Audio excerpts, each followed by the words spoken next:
تحقيق نتيجة إيجابية. بداية المقابلة كانت متعادلة من الجانبين، محاولة بمحاولة. الدقيقة الثانية أحمد بوعسيدة يحاول، والدفاع الأولمبي اللابيجي يحول الكرة إلى ركنية. 6 دقائق محمد عزيز عبيد يحاول، ودفاع نجم المتلوي يتدخل. 12 دقيقة إصابة معز بن شريفية تخليه يغادر الميدان.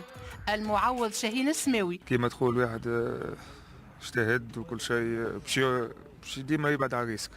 دونك امور تبين معناتها معنا الدور، معناتها هو يعرف كل شيء الحمد لله. تمنا جيست عاش ماكسيموم 2-3 جوور وان شاء الله واحد يكون حاضر ان شاء الله بقدرة ربي ان شاء الله. الاولمبي الباجي يضغط، وكرة اسكندر الصغير يحولها الدفاع الى ركنية.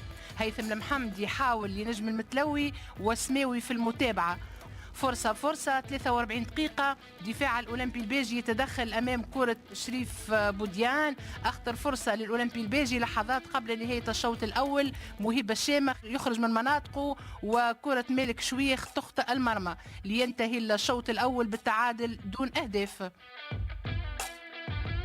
الشوط الثاني بداية قوية لفريق الأولمبي الباجي. كرة الرقوبي في دين الحارس مهيب الشامخ. دفاع نجم المتلوي عمل الفارق اليوم، وكان ناجح في كل التدخلات. 9 دقائق عملية سريعة بين بوبكر بوديان اللي مرر الكرة لبوبكر با، وهدف أول لفريق نجم المتلوي.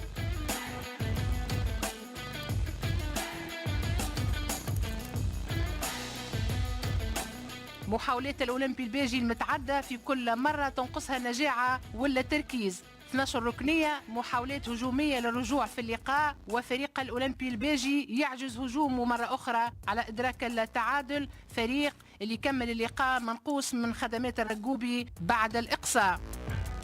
وأمام حسن تمركز لاعبي نجم المتلوي اللي كانوا أكثر إصرار على العودة ب3 نقاط من ملعب جندوبة. هزيمة أخرى لفريق الأولمبي الباجي اللي يعاني من إشكالية الملعب رغم البداية الجيدة.